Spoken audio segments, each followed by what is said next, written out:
আসসালামু আলাইকুম। আজকে আমরা যারা কাটিং রোপণ করছি, দেখেন যারা,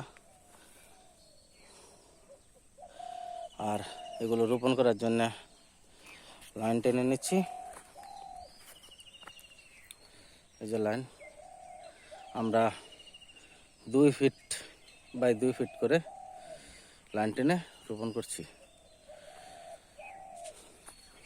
বৃষ্টি হয়েছিল, তার জন্য মাটিগুলো একটু বসে গেছে, তার জন্য কোদাল দিয়ে একটু গর্ত করে নিচ্ছি। কাটিংগুলো এই গর্তের মধ্যে বসিয়ে দেব। ঠিক আছে, তাহলে রাখি আজকে। কাসকেট হওয়ার পরে আবার আপনাদেরকে দেখাবো। আজকের মতো বিদায়। আসসালামু আলাইকুম।